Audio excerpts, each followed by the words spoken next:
Hello, thank you for joining us here tonight. We're busy getting ready for tonight's first recording of Seattle at Dawn.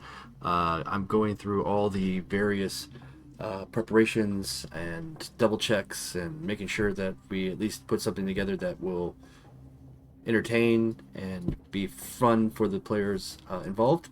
Uh, just sitting right here thinking, hey, I need to do a bit of a Mage Monday for you guys and talk a little bit about, I think, rituals, which makes sense considering what I'm doing here. In Mage, ritual is anything that is a process that gains magical, metaphysical results. Um, Oftentimes, our mages are casting their spells and their procedures with in the fly in the moment, but a lot of them will work their magic early on. They will do things that will prep themselves for future events. Or they're in a situation where they need to spend more time to get the effect that they want. As far as the magic system is concerned, the idea is to get as many successes as possible, but the realization is that you can't get all the successes needed in a single roll. That's where ritualization comes in. Um, it's a process that is you figure out what you want the effect to be, how strong it is, how long it lasts, and you determine how big of a feat is this and how many successes does it need. And if it requires like 10 successes, then yeah, that makes sense to be a ritual. That's something that you would use your magical tools, you would take the extra time, and as far as the game system is concerned, we would set up a uh, process where each roll is equal to a different to an amount of time. So for just a very simple ritual that's like you're getting ready for your day, and you want to make sure that you are being as pretty as possible, right? You're putting in some additional magic to make yourself attractive for wherever you're going. Um, Instead of just simply putting on makeup, which is a ritual that we do all the time anyway. But you would also possibly, and honestly, in Mage, the way you put on your makeup and the attention and detail that you put on using that makeup, that could be your focus. That could be something that you're putting your energies into.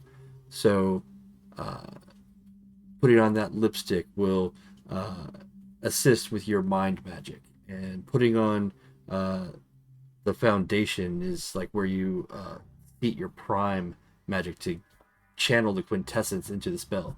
Um, and then you throw a little bit of life magic in there when you put on your mascara or whatever. That uh, causes your skin to tighten up and get a little less wrinkly and become a bit more porcelain, not porcelain, but more uh, supple. And uh, the mind magic works a kind of a bit of a charisma spell. So like all your charisma checks, along with the added physical de-aging, works with the allure, and then you get for every, let's say, 10 minutes that you work on this, you can gain successes. So you roll and you reach those 10 successes, and now you've de-aged yourself a few years. You've managed to work a little bit of a field around yourself psychically so that people are attracted to you, and you've pumped in some prime magic to really give a little bit of extra glow, make it more realistic, make it more tangible. And so you get those successes. Oh, and you also spend 4 successes to make sure that it lasts the whole day, for example, instead of it just lasting for the next few minutes or a scene or for an hour or whatever. This, you've got it, you're ready for the day. You go out and with the confidence that you are magically enhanced to be attractive. Um, Same things can be done for ritualizing your equipment. You can make your jacket bulletproof if you're expecting to get into a terrible situation. For me, today, my rituals have been sitting here in front of my setup, going over the notes, rereading everything that has come before with the players, making sure that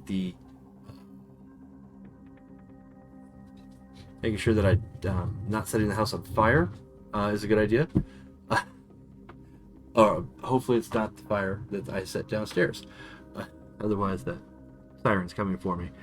But no, we want to make sure that we've got all our overlays set up, and that in the game it is an easy thing for me to transition from, say, this screen to this screen. This screen is what, for part of the game, you will see. We'll be playing in Roll20, and this is a window into that setup. For my players, I've got various tokens and handouts and backgrounds that signify the workings that they're doing. Let me show you. Here, we've got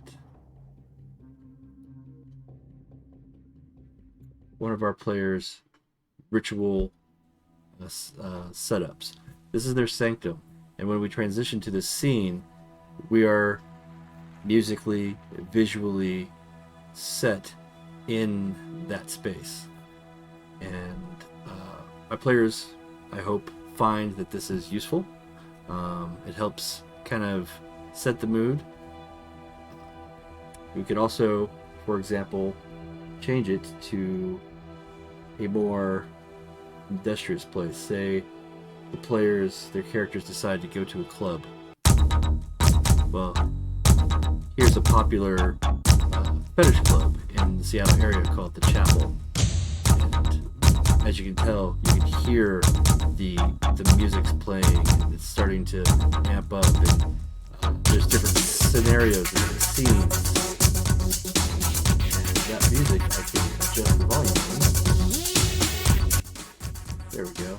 Now it's not so much. But in all reality, I am looking to hit those players with that music beginning, because when you walk into a club, it's there. It's all in your face. So, yeah, that's part of it. You can also see that there's the entrance, there's the inside, there's a kind of a dungeon, and a bar. And there's all these different locations we can have in the one spot. So you can have one player go to the bar, or the other player can go to the dungeon, and we can move their tokens respectively to where they need to be.